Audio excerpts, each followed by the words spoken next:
could soon be a free man. Stephen Jessie Harris was indicted in 2006 on 11 different counts.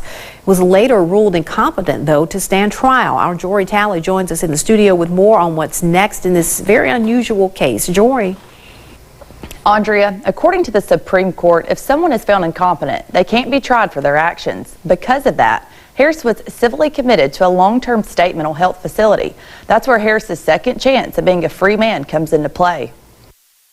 All of this started back in 2005 when Stephen Jessie Harris killed his father, kidnapped a woman from Sonic, and then shot 3 West Point police officers.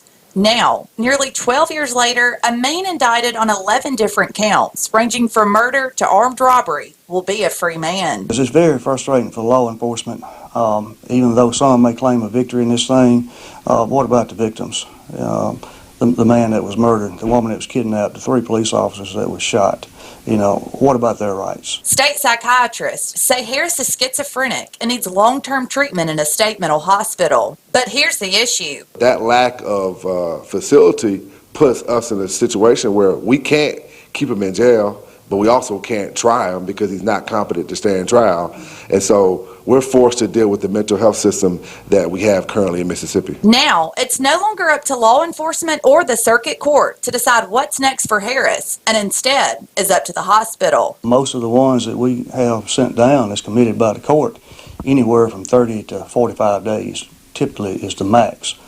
They did keep Mr. Harris a little bit longer than that, but again, they're saying that they've done all they can do. It's time for him to go. And when he's let go, he's a free man again. Mr. Harris is going to be back on the street.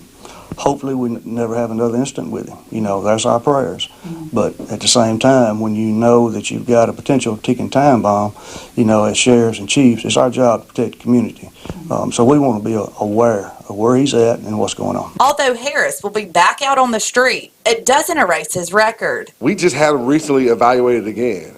After he got treatment for a year, we had him evaluated again, and he still came back not competent to stand trial. So I don't see a situation where he would be reevaluated. But if something were to happen, then that is always a possibility.